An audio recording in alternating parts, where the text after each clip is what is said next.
Aptitude question number 45.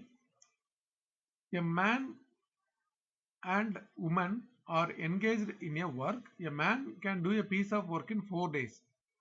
So ஒரு man work முடிக்கிறது 4 days ஆகுது and a woman can do it in a 12 days. ஒரு woman work முடிக்கிறது 12 days ஆகுது. How many days will they take to finish it together கேட்டிருக்காங்க. So ஒரு man ஓட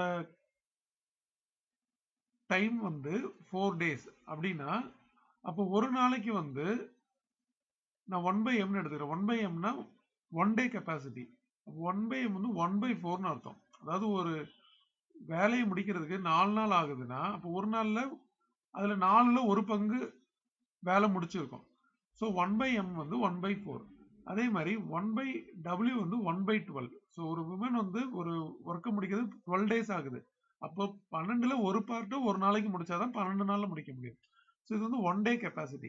so இப்போ தே ஆர் ஒர்க்கிங் டுகெதர் அப்படின்னா ரெண்டு பேரும் சேர்ந்து அந்த ஒர்க் செய்யும்போது 1/m plus 1/w ஆட் பண்ணா நமக்கு 1/4 plus 1/12 வரும். இதுக்கு எல்சிஎம் எடுத்தா 12. ஸோ இங்க வந்து 3 plus 1 வரும். அப்போ 4/12 வரும். இதை கேன்சல் பண்ணா 1/3 வரும். ஸோ ரெண்டு பேரும் சேர்ந்து ஒரு நாள்ல முடிக்கிற வேலை வந்து 3ல ஒரு பங்கு அப்படின்னா அப்போ மொத்தமா வந்து மென் அண்ட் உமன் சேர்த்து அந்த வேலையை முடிக்கிறதுக்கு 3 days ஆகும். ஸோ இந்த மாதிரி ரெசிப்ரோக்கல் எடுத்து ப்ராப்ளம் போடுற மெத்தடை இந்த இதில் நம்ம லேர்ன் பண்ணிக்கலாம். ஸோ ஆன்சர் வந்து 3.